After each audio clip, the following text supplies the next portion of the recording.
and welcome to the Pragmatic Product Chat series, where we tackle the biggest challenges facing today's product management, product marketing, and other market and data-driven professionals with some of the best minds in the industry. I'm Rebecca Kalogeris, Vice President of Marketing and Product Strategy at Pragmatic Institute, and your host for this episode. And today I am extremely excited to be joined by Kirk Westwood, bestselling author of The Very Best Bad Idea and a PR and marketing consultant. Welcome, Kirk. Oh, I'm glad to be here. All right. So I thought, Kirk, just to kind of get the ball rolling, give everybody some context and perspective, can you give us like the quick Kirk story? Quick Kirk story. Okay, so military brat, I've lived everywhere, and I learned and I met a lot of different people in a lot of different walks of life, and just learned kind of everything. Decided from a young age, I loved stories and storytelling, and that I was going to be a filmmaker when I grew up. So I went to film school, moved to LA to tackle LA by storm, because that is the mecca of telling stories. And learned it and loved it. And still, my background in knowing so many different types of people, having lived all over the world, came in handy of understanding people and storytelling and how different people can hear the same story in very different ways. That kind of led me to marketing a little bit, which led me back to DC into kind of government contracting and working to tell, communications and marketing stories within the government sector and the public sector. And then decided that I loved it so much, I started my own agency in 2015. Went back to grad school to make sure I knew what I was talking about. I went to Georgetown starting in 2017, wrote my book in 2019, and here we are. Awesome. Love it. And not only is The Very Best Bad Idea an excellent name for a book, but it is quite an enjoyable read. So I'm really excited, Kirk, because I think as product people, something we always often hear is we should be innovative, right? So this is like we should be innovative. Now what, right? Like, what does that mean and how can we do that? And what behaviors and almost stances help us do that. So Absolutely. I think to start, an important part of this is, what do we mean by innovation? I actually want to take one step back further, and I'll say that in my experience, what they are saying versus what they mean, they're saying, we should be innovative, parenthetical, just don't make me uncomfortable. Very true. Like, I want you to give me these crazy, big, world-changing ideas, but it has to fit within my worldview. Yes. What's interesting is, so I interviewed hundreds of people for my book, everything from just people on the street, literally, I just kind of walked around and said, hey, do you have a couple of minutes? All the way up to, conducting real interviews of people that I had to beg to let me talk to them for anywhere from 15 minutes to, in one case, 4 hours, because he just was an amazing interview that just wouldn't stop. It was awesome. Mm-hmm. And I asked that question, can you do me a favor? Can you define innovation? And the thing that I found the most startling is this word that has a definition, you can look it up, is wildly differently defined by the category of person you are talking to. If you are talking to a researcher, someone who works in academia, so someone at universities, they use innovation to mean one very, I say specific, but this one kind of amalgamous group of things. And if you talk to someone in a think tank, who still academically led, but now a little bit more application driven, they define innovation slightly different. There's some Venn diagram overlay, but they do in fact mean something different by it. Now, if you start talking to your Silicon Valley types, if you start talking to your business-led Silicon Valley types, their definition of innovation, whereas could use some of the same words to define it, is actually is wildly different when it comes to the actual application. So you have three people in a room. You have a university professor, emeritus, quadruple PhD. You have some brilliant government mind, general who is now retired and a part of a think tank. And you have, the Jeff Bezos, the Elon Musk, the Silicon Valley innovator, and the three of them keep using this word innovation and can't figure out why they aren't communicating clearly. And that's because all three of them think they're talking about a very different thing. I think that's such a good point, right? Because, when it's often the board or the execs or your boss who's like, we've just got to be really innovative. And if you don't have alignment about what that means, you will not succeed. It's what we always call here. It's like, go fetch a rock. No, not that rock, a different rock. And like, there's no other feedback. You're just going to keep guessing at what it means.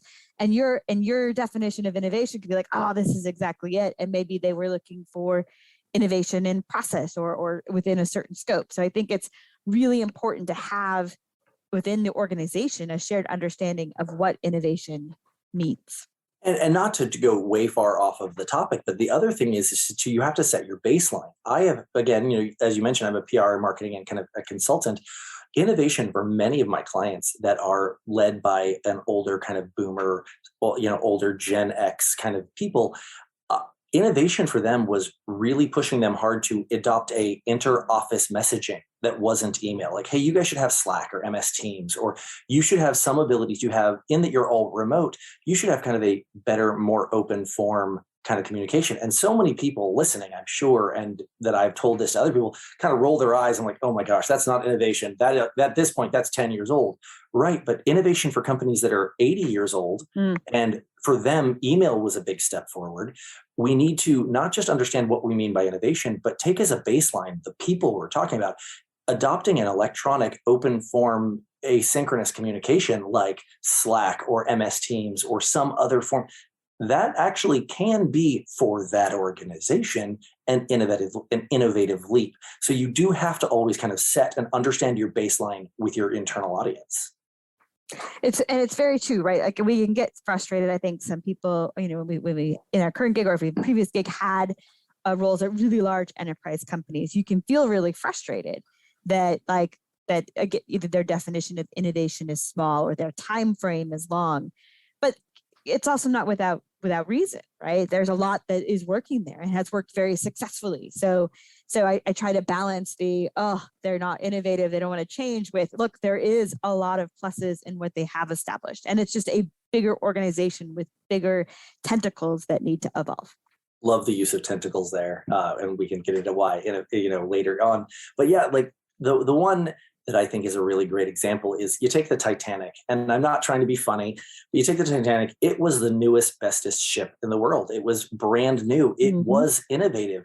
The rudder was too small, so it couldn't navigate fast enough. So you can take that from both sides here. You can say, hey, on one side, it was innovative. They were trying all these new things. They didn't work, but they were trying them. But the problem is that you have these big enterprise level companies, and sometimes you have to remember that for them, innovation is still kind of is further behind. But also remember that rudder size was a big problem, is a big thing. You can't criticize people for not moving fast enough. You can point out that is in fact what crashed the Titanic. Why it sank was its inability to move. But you have to remember that there are companies out there that are huge companies, and their rudder is the problem, not their processes, not their methodology, not what. So instead of focusing on, this new product, this new process, these new people, this, sometimes where innovation is most needed is rudder upgrades, because moving the ship faster would be not moving it forward faster, but making the company more agile, making it more adaptive is actually the critical point of innovation that particular organization needs. More than the new product, the process, the people, more than whatever, their ability to adapt to change faster is actually the thing that's going to crash them. Yeah. All right. So let's say now that we've got a shared idea of innovation, and I'm excited because Kirk, have figured it out. I'm super excited. I am going to present my idea on innovation, and they're just lost. They think it's crazy, right? Yes. And I know from your book that you think that's a good thing. So let's talk a little bit about that, because I think that it doesn't feel good when you're standing in front of the room. You're like, oh, I thought this was it. So talk to me about that. Talk to me about why that is a good sign and what that means. So if you go to someone and you say something out loud, and everyone in there is like, oh yeah, I thought about that a lot, or oh yeah, someone other company is doing that, or those aren't bad things either. But if you come up with something that is so obvious and so near the norm, and so if you are in your pitch meeting and you pitch this thing and everyone jumps on it immediately, that's not a bad thing.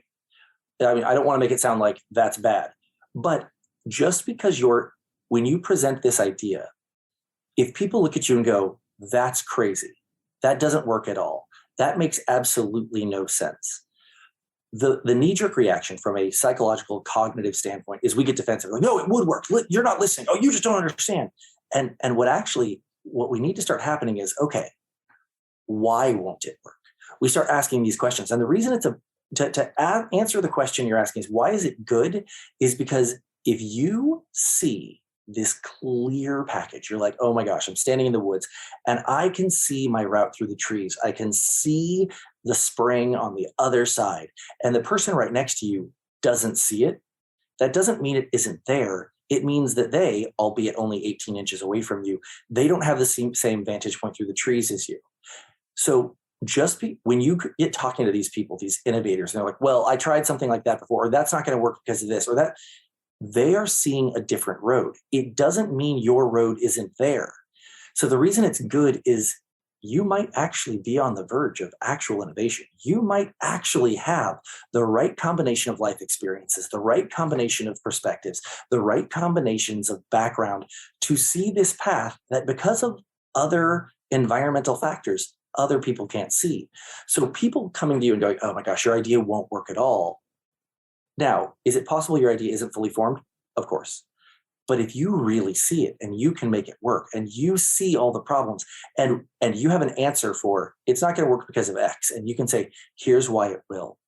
So the reason that's good is you can be prepared to answer those questions. And when you can answer those questions and get people behind you seeing your path through the trees, it is the single most exciting thing in the world.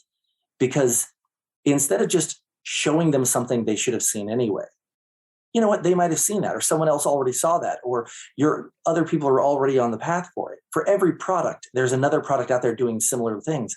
But if you see a path that the initial reaction is, nope, won't work, lots of people get discouraged. And what you need to do for that is take that exact same reaction and go, awesome, I have an opportunity to show the path. What is it that you don't see? Like, what is it that I'm not explaining? Where are the pitfalls that you see? And the great part about this is it's a win-win situation. If they ask you questions that you had not considered, well, great. You now have new information that you can now adapt and incorporate into your next pitch.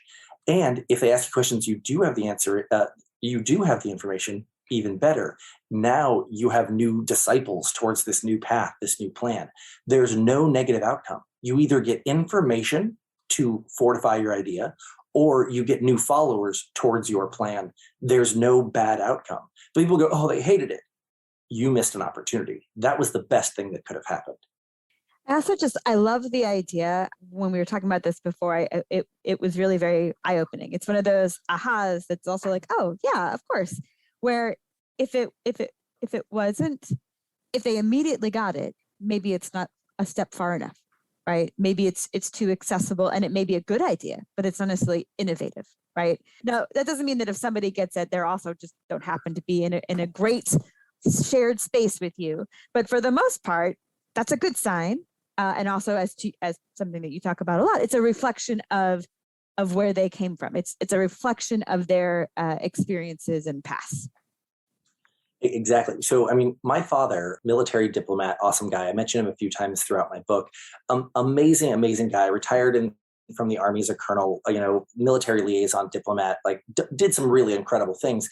And the thing that he used to tell me, especially later in his career as he started working with the State Department and overseas a lot, is he said, our biggest problem is that we think that they think like we think. And if we think that, we ain't thinking. And we have to remember that two people from the same place with the same life experience still probably don't see things the same way. So now we start talking about these people, we have this innovative product and we're going to try to sell it overseas or to another market or another thing. And we think it's this brilliant idea because we think that they think like we think, and they don't. They don't have the same perspective. They don't have the same backgrounds. They don't have the same pain points. And even if we know their pain points, we don't necessarily understand their pain points.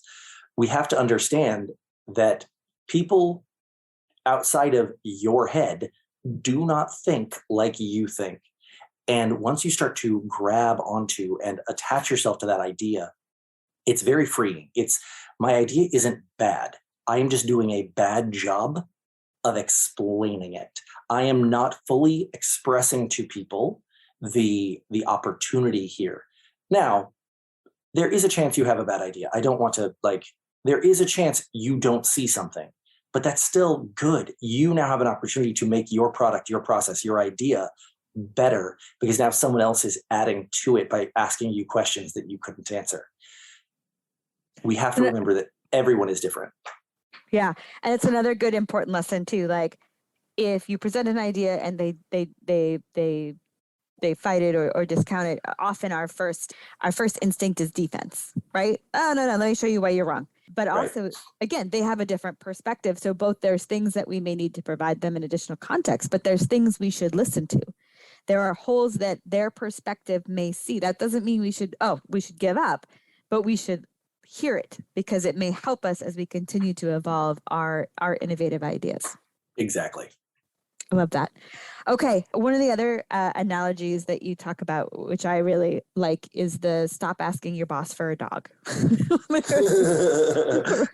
Yes. Right? Yes. Right? Yes. Which if you have kids and you don't have dogs, you know this feeling. But can you talk a little bit about that? Because again, it's just one of those great little phrases that I think can be really grounding for people. Sure. So I have both been a child and now have 5 children. So the concept of, hey, Dad, can I have a cat? Hey, Dad, can I have a dog?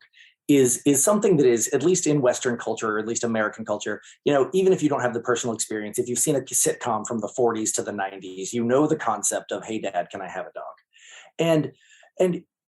And we say, well, we just can't right now. You won't walk it. You don't have the responsibility. You don't have this. We don't have the money. And the analogy actually goes really well to modern business. Pick one. We don't have the money for it. 1-to-1. We don't have a place for the dog. 1-to-1. We don't have the facilities for it. Like there are so many. I have this new project or product I want to launch. / Dad, can I have a dog? The similes and the excuses of why not are startlingly similar. And so what I tell people is stop asking for the dog, prepare for the dog you don't have. So if you go to your boss and you say, hey, I have this project thing that I want to try. And they say, you know what, there's just not the time, the money, the bandwidth for it this year. Ask next quarter, next fiscal year, after this, whatever, after this is signed, whatever. The worst thing that you can do is do what he said. And I heard myself say it. The worst thing you could do is listen to him or her in this case. And that is to say, okay, cool, I'll ask again in 3 months. And so 3 months later, the next quarter, the next year, after the contract was signed, you go and say, hey, so can I have that dog now? There's going to be another excuse. But if you say, go back up to your dad and you're like, Dad, I built a doghouse, or I saved my pennies and I bought a doghouse. It's in the backyard now. I have a schedule. I've already written it out in Excel. Here's the prices of dog food. Here is my walking schedule. Here's how I'm going to fit it into my current school and homework schedule. Here's all of these things. Now, you still don't have a dog, but now you have eliminated you have mitigated as many of the no factors as you can. So instead of just going back 3 months later saying, hey, Dad, we talked 3 months ago, last quarter, about me having a dog, and you said next quarter, can I have a dog now? And he's like, it's still just not a good time. But if you go back, you're like, hey, thanks so much for, it's 3 months later, like you said, I heard your concerns last time. Here's the doghouse. Here's the spreadsheet. Here's the budget. Here's this. You have made the doghouse. You have made room for the dog.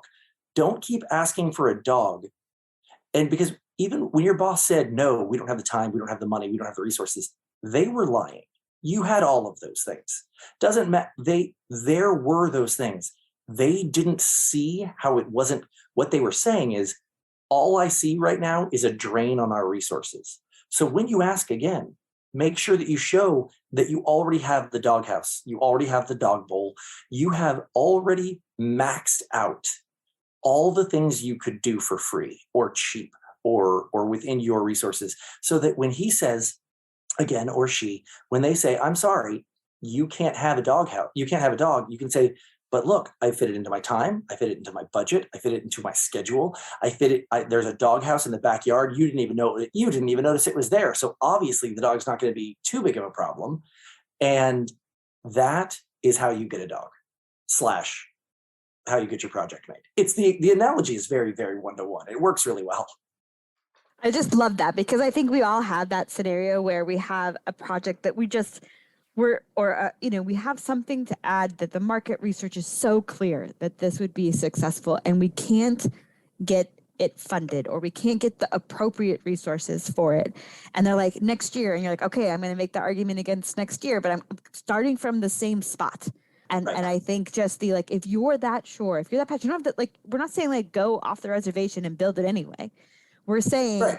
show, continue to expand that, because you're fighting for it. And that is our, even when it's frustrating, you're like, why would they just believe me? That's why they pay me.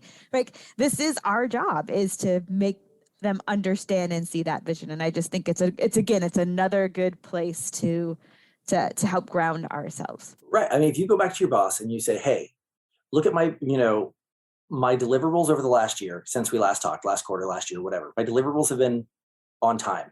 My work performance haven't slowed. Nothing, I've hit everything. And you didn't even notice, I mean, be careful how you phrase it. You didn't even notice that in that same amount of time, I also built this doghouse. I also have the numbers, I have the budget, I have the spread. I have the amount of time I can fit it in. I can make this project work without you noticing. I just need X funding for Y development. And I can do it. I can prove that. You're showing you're a responsible dog owner. Because just asking the same question over and over, you never know if the reasons they gave you were the real reasons. Like, they might not have known that the reasons they were giving weren't their real reasons. The idea is to not just keep asking for a dog, because they can keep on finding a reason to say no. Make sure that you go to them with all the reasons that they at least are listing, or all the reasons you can think of are mitigated up front, because it makes them talk to you about what's the real problem. Maybe they don't see it. Maybe they don't understand it. Maybe they don't agree with it. And they're throwing a lot of stuff in front of you. If you can get rid of all of that, you have your dog. Love it. All right. Let's be honest though, Kirk. Sometimes we just have a bad idea. Oh, so many of them. So many of them. Yeah. How do we help people realize, like, no, this is the very best bad idea that is something, and like, nope, this is just a clunker and it's time to move on. So what's great is it's the same answer on both sides. And that is the thing that so few people do. And it's actually one of my bigger pet peeves when people do it to me, is that we don't, as a culture, we don't ask questions. We give reasons. We're like, Stevens, that won't work because blah, blah, blah. And we just give the reasons why it won't work. / when someone tells us our idea is bad, we don't ask questions. We just defend and tell them why it will. It will work because of blah, blah, blah. If either of those parties, the boss or the potential product manager, if either of those people said, okay, why won't it work? Let them answer. Okay, why should that matter? Okay, I hear you. What if someone comes into one of your meetings with a terrible idea and you just think that it is just, oh my gosh, why do they work here? Instead of saying, you're an idiot, that's stupid. What if we said, okay, explain this to me more. Why? Why is this? Prove them right. Give them a stage to dance. Give them a stage to really perform their idea. And if you see a glaring hole, don't point out the glaring hole. Ask about the glaring hole. You're like, okay, what about the regulatory problems around emissions for this new car park? What are your solutions for that? Now, if they haven't thought of that, or they don't know anything about, and they freeze up and go, oh, I didn't know about that. Well, cool. Now you have pointed at a pothole. You've pointed at a problem. You've identified why it's a bad idea. The proposal he's like, let me get back to you, and they can go, and you can go about your time. Or on the flip side, if it's your product and they say, well, what about the regulators? Like, I thought of that. Here's how we get around it. Or they go, oh, wow, I hadn't thought about that. Again, that's good news. Either they've given you a pretty good way to save face and say, let me get back to you on that. And it doesn't need to be you're wrong, you're an idiot.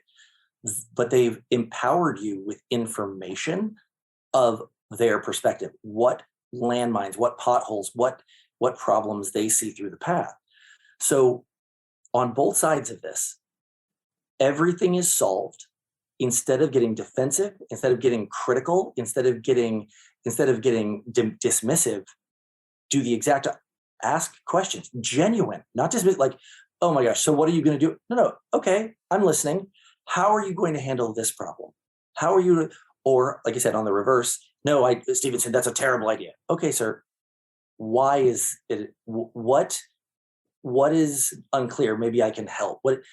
Both sides, if by asking open-ended questions, not closed questions, like, oh, so you think this is stupid? That's not going to help you.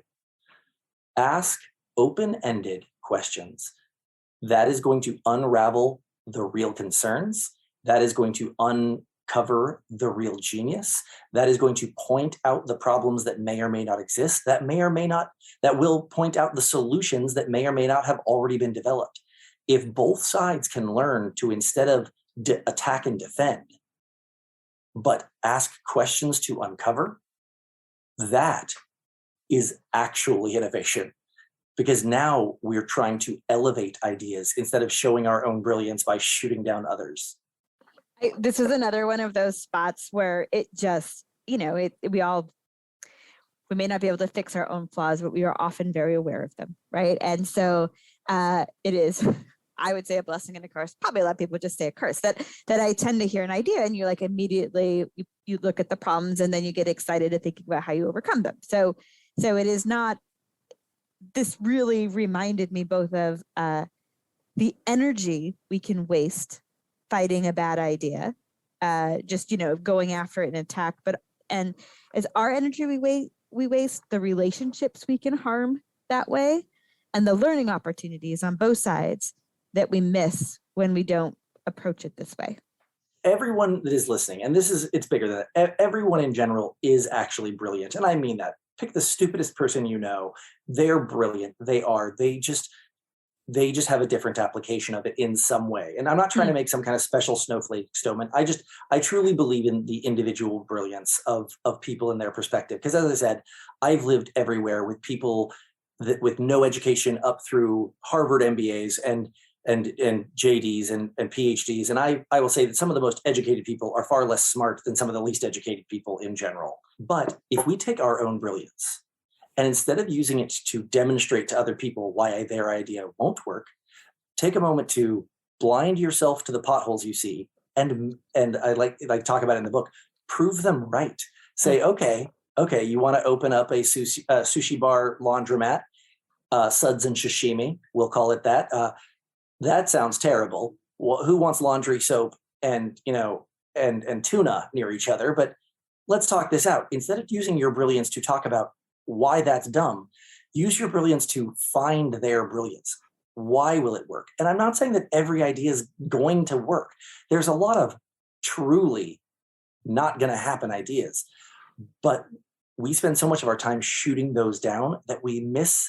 If someone spent their time and their energy, especially in modern business culture, if someone got up the energy and the courage to say their idea out loud, okay, give them the benefit of 90 seconds of your time to find why they thought it was worth thinking.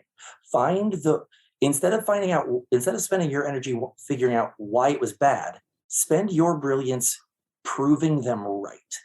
And at the end of 90 seconds, 90 minutes, 2 days, 2 weeks, if you realize, no, I see the appeal, but it's not, then move on. But use your brilliance to elevate others. And if nothing else, it'll get you a follower and a colleague and a teammate and a champion for life.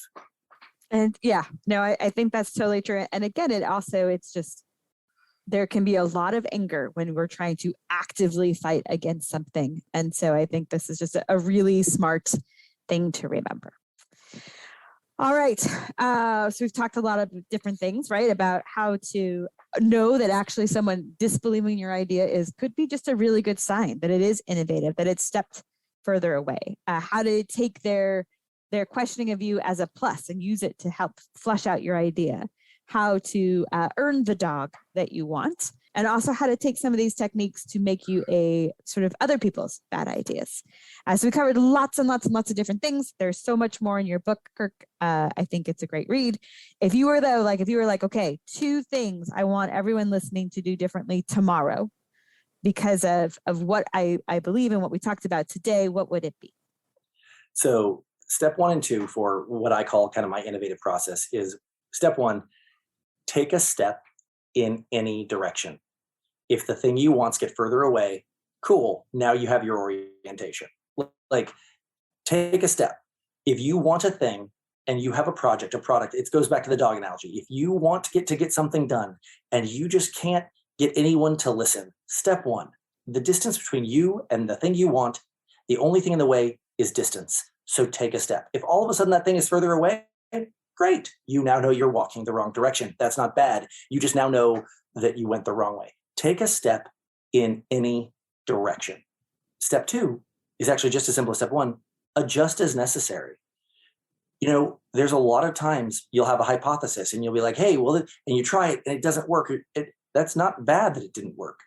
Adjust a little bit and try something else. Move about, get ready, build the doghouse, do everything in your power. Don't stop moving, because the worst thing, and everyone listening, everyone not listening, everyone has that thing they love, they've been thinking about for 5 years, 15 years. They've been thinking about it. And the reason it hasn't been done yet is because they've done absolutely nothing to make it happen. If you want something done, the only way it's going to happen is if you do something, anything. It doesn't actually matter what. You just have to get moving, keep moving, and adjust as necessary.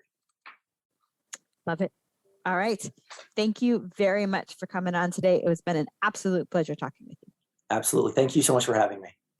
All right. That does it for today's episode. Thank you, everyone, for listening. And don't forget to join us next week when we tackle another great topic designed to help you elevate your product, your company, and your career.